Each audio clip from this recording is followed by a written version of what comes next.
Fuji's been absolutely killing it with their X series cameras like the X Pro and the XE1, but they haven't forgotten about all you manly men out there who like your rough and tumble cameras. Ladies? And that's where the XP60 comes in. See, it's their latest one, so new that it's not actually even on their website yet, but it's waterproof and tumble-proof. But of all the reviews, no one's been able to show you what it looks like underwater yet. So let's get, holy shit, that's cool. Let's get that out of the way now, shall we?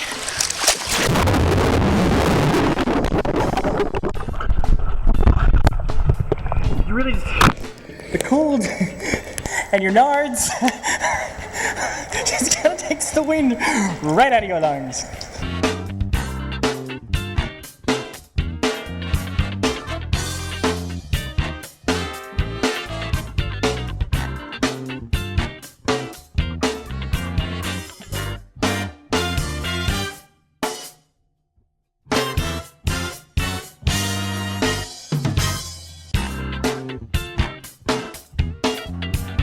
Oh, sweet bejeebus, that hurt! I came in totally wrong angle, kind of belly flopped on my face. I'm sure I got like a nice big red mark all across my face now. But the interview must go on. No, wait, review. But the review must go on. Above water? Above water? Fuji were nice enough to send me the camera for 6 days, but unfortunately for those 6 days I'm kind of booked. So today's the only day that I've got the opportunity to test it and see if it works underwater, so I won't even be able to tell if any of this even works underwater. I mean, sure, you can see what it looks like on the back, but that's not really the same thing as seeing it on the big screen. I have no idea if the microphone works underwater. I can't actually see that. Actually, let's try that.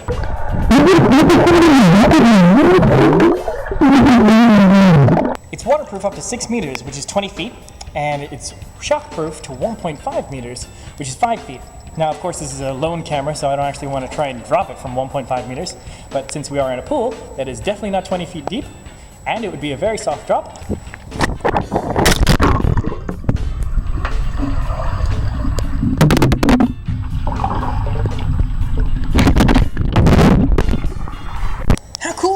You never get the opportunity to just throw a camera. But this is a man's camera. It's a manly man's camera. It can take it. So you can go ahead, throw the camera all you want. Don't quote me on that though. Throw it all you want within reason. I had a look at the footage and it's clear as day thanks to these two special types of glass that they're using on this XP60. On the back you've got special non-reflective glass so that you don't have to worry about glare during the day. But on the front, which is the important part, you've got the special anti-water droplet glass. So unlike some of the footage that I've shot with GoPros in the past, you get these water droplets in front of the lens, you can't really see what's going on. You didn't really notice it when you were shooting because on the GoPro you've got no screen on the back. With this you don't have to worry about it because if there is a little bit of water on the front, which there isn't usually, you just give it a little shake, water's gone. Easy as that. If you're familiar with the XP range of cameras, the XP60 has a new button layout. And one of the best features on this that they are most proud of is a dedicated burst button. And that allows you to shoot 10 full quality frames at 10 frames per second just by pushing this button next to the shutter release. However, there is an option to change that to, I think it's 70 frames at lower quality, shot at 60 frames per second. 60 frames per second, that's the same as your video. That is insane. I mean, if you needed to catch action, this is the camera for you. It's easy to be a creeper with this camera. It's got a 24 to 140, I think, zoom on it. I think that is the 35mm equivalent. And apparently you can double the zoom range, give it a 10 times zoom with their smart zoom technology. But what I think that is actually just digital zoom, not optical zoom. And I hate digital zoom. It just doesn't look any good. Even though they do say it'll give you an optimal image quality. Something to test, methinks. So with intelligent zoom activated, we can zoom in there. It should be stabilized as well. Optical stabilization is a big thing on this camera. If you're looking for super fast frame rates though in video, XP60 does still have you covered. Now the 1080 and 720 are available at 60 frames per second. 60 frames per second at 1080, that's pretty impressive. When you drop the resolution down though, you've got 120 frames per second at 640 by 480. 120 frames per second is pretty good, but they've got 250 frames per second, massive 250 frames per second at 320 by 240.